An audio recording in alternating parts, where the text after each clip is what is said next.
winejaraken ingkang kathah tumuli enggal kababar.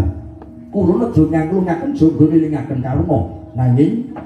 upami kok wonten bab ingkang ngerit lan rungsit kula dherekaken manjing wonten ing Jatulaya sapejagong Caturnetra kaliyan ing putra ing Mandura. Buk biliaturipun ingkang putra kula saged ngobahi pepetening suwasana mliginipun jagatipun Rama Prabu Mandaraka. Leng-leng ramdan ingkang driya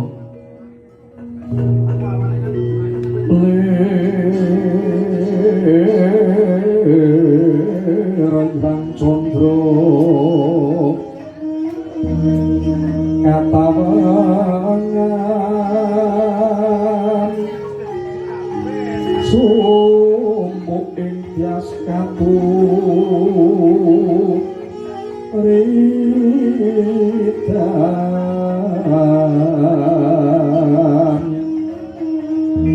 limut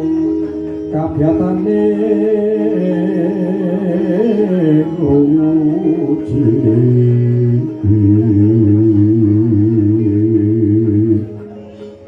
aram-aram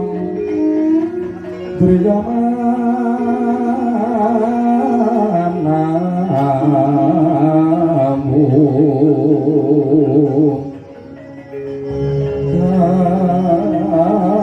kakungi ilangi jeso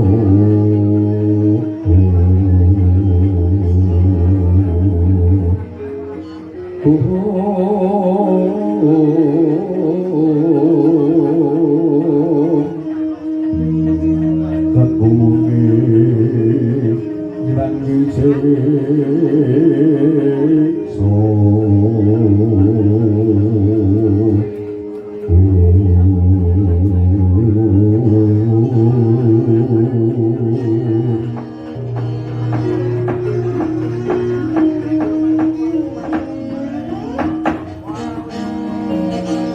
malih-malih menapa nggih ingkang dadosaken putih jebeging manah kula boten wonten sanes kejawi anggen kula ngraosaken dhateng gesang kula piyambak persajan kemawon pun bapa kula menika sampun sepuh nanging jiwanipun menika rapuh nggih jiwa kula menika rapuh pun bapa menika bingung bilulungan labet nggih kula mrihatosaken yoga purunan kula utawi purunan kula para Pandhawa Angger Puntadewa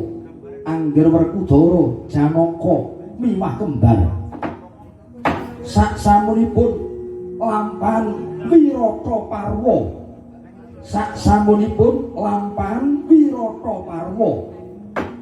yoga purunan kula menika dados tiyang ingkang Pakariman Wulandara tegesipun nampi pidana